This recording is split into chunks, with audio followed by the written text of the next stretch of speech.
ظاهرش گوهر بطونش گوهر است. علم حق غیر از شریعت هیچ نیست، اصل سنت جز محبت هیچ نیست. فرد را شرع است و مرقات یقین، پخته تر از وی مقامات یقین. ملت از آیین حق گیرد نظام، از نظامی محکمی خیزد دوام. قدرت اندر علم او پیداستی، هم عصا و هم ید و بیضاستی. با تو گویم سر اسلام است شرع، شرع آغاز است و انجام است شرع. قبل از اینکه زمام استجرا به اساتذه کرام بسپارم، با در نظر داشت ضیقی وقت و به انتها رسیدن تقریبا برنامه اولیه محفل امروزی ما، لحاظا همه اساتذه انشاءالله وقت را در نظر گرفته ما را معذور بدارند. الحال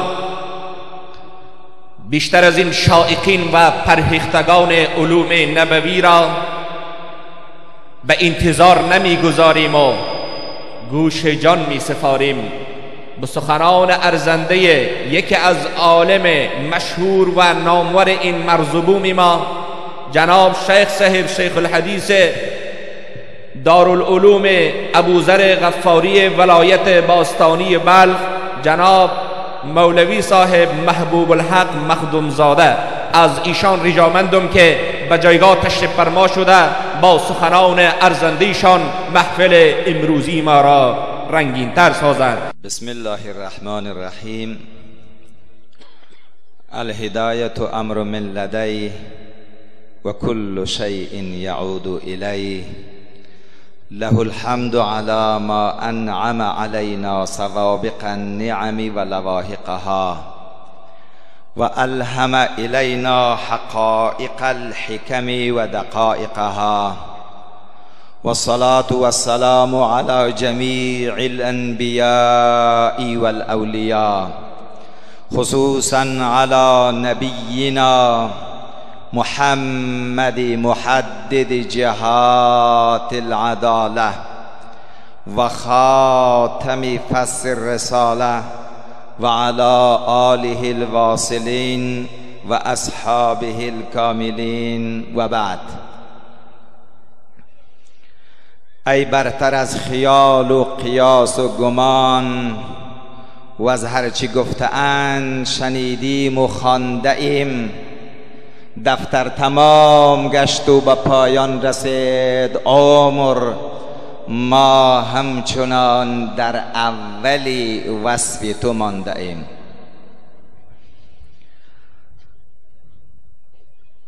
سروران عزیز، علمای امت، اندیشمندان بزرگ و در مجموع همه سروران عزیزی که در این همایش بزرگ حضور دارند، السلام علیکم و رحمت الله تعالی و برکاته. و بعد دوستان عزیز، من میخواهم دقایقی با طلاب علوم اسلامی، با محصلین دانشگاه ها و متعلمین مکاتب، اونهایی که در مراکز علمی و مدارس اسلامی علم تحصیل میکنن و علم می آموزند، به حضور اینها کلمات را مطرح بفرمایم. یعنی طرف صحبت من همین اشخاص می باشد و از عامی از مردم تقاضامند هستم که ژن‌های برتر را، استعدادهای برتر را در کشور عزیزمان در شرایط کنونی تربیت بکنن و شناسایی بکنن تا این کشور بزرگ و قهرمان را، تا این ملت مجاهد و سلحشور را ما از کانال علم در قرن 21 مدیریت بکنیم.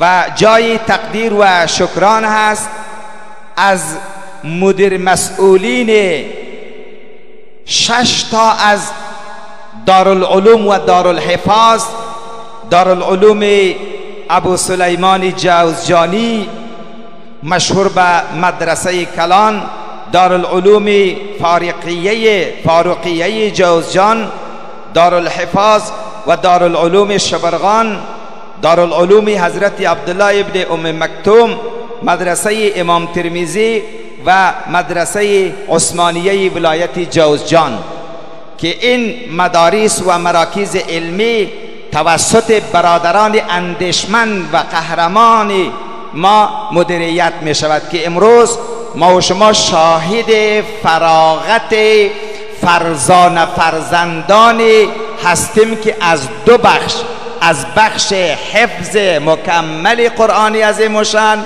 و از بخش تدریس و تحصیل احادیث رسول اکرم صلی الله علیه و سلم. از همه این مدیر مسئولین عزیزمان تقدیر و تشکر میکنم. دوستان عزیز، امروز در جمله صحاح 6 کتاب امیر المؤمنین فی الحدیث، کتاب امام بخاری رحمت الله علیه است، که در کتاب بخاری دومین کتاب العلم هست و در اونجا باب کتاب العلم، باب فضل العلم. اعوذ بالله من الشیطان الرجیم، بسم الله الرحمن الرحیم. یرفع الله الذین آمنوا منکم والذین اوتوا العلم درجات. و قول الله تبارک و تعالی رب زدنی علما. این اولین باب و اولین کتاب در کتاب امام بخاری رحمت الله علیه در مورد فضیلت علم هست. حالا ما به تفصیل و به تشریح این آیات نمیریم، فقط به عنوان اکتفا میکنیم. ولی پیامی که این دو تا آیت دارد، حضرت امام بخاری رحمت الله علیه نظر به برداشت محدثین این هست که این دو تا آیت تمام ویژگی ها و کمالات کارپیمای علمی را در قرن 21 و در قرون متمادی تمام نموده است. به این اساس طلاب علوم اسلامی، محصلین دانشگاه ها، در مجموع فرزندان جوان و قهرمان کشور، شما به تأسی از کتابتان باید علم بیاموزین و باید تحصیل نمایین. در جای دیگر چنانچه برادر عزیزمان شیخ صاحب عبیدالله حفظه الله فرمودند، باب دیگری از کتاب علم امام بخاری را باب من یرید الله به خیرا یفقهه فی الدین، این کسی را که الله جل جلاله در موردش خیر را میخواهد و او دانشمند در دین میشود. بناهن دانشمند شدن در دین و فیلسوف شدن در دین، ارائه کردن مطالب دینی و برنامه های اسلامی در بزرگترین کتاب یکی از ویژگی های یک انسان کمالگرا مطرح شده است. به این اساس این دین، بنازم این دین را و بنازم این کتاب را که برای این امت بزرگترین ارمغانی را و پیام علمی و مطالب علمی را در آیه دیگری مطرح می کند در سوره حدید، آیه 25: و انزلنا الحدید فیه بأس شدید و منافع للناس.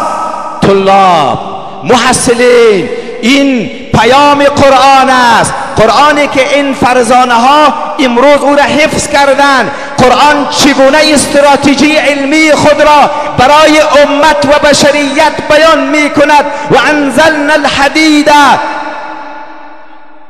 ما آهن را نازل کردیم.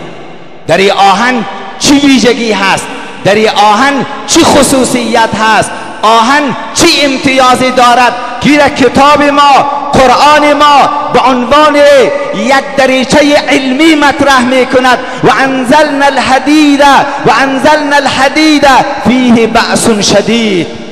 در آهن قدرت بزرگ وجود دارد، در آهن صلابت وجود دارد، در آهن تکنولوژی با تمام معنایش وجود دارد.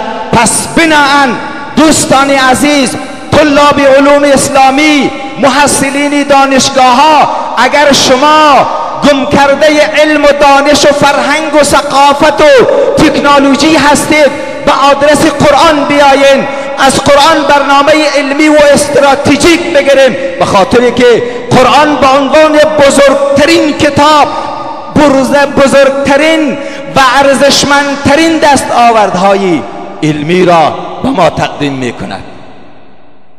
به این اساس دوستان عزیز، بین طبیعت رام شد بر مردم صاحب نظر. منظور از طبیعت یعنی منظومه شمسی، فضا، دریا، همه معادنی در زیر زمین، همه بین طبیعت رام شد بر مردم صاحب نظر. شد فزون از حد احصا اختراعات بشر.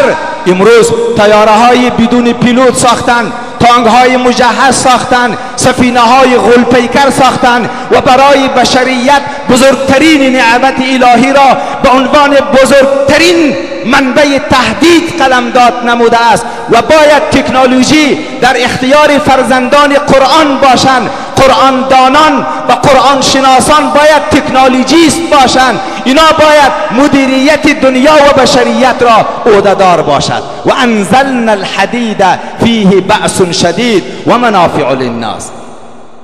بین طبیعت رام شد بر مردم صاحب نظر. شد فزون از حد احصا اختراعات بشر. از اتم و هیدروژن هم 200 چیزی دیگر حکمشان جاری است جمله در فضا و بحر و بر.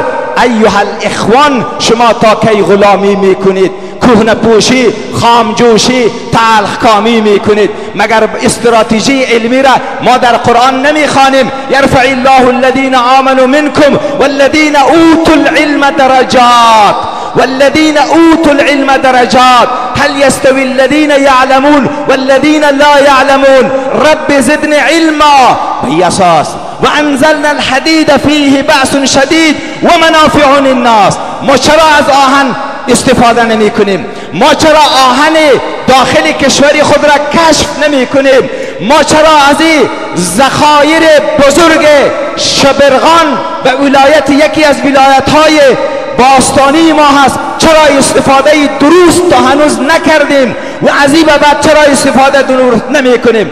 از معادن سریپول چرا استفاده نمی کنیم؟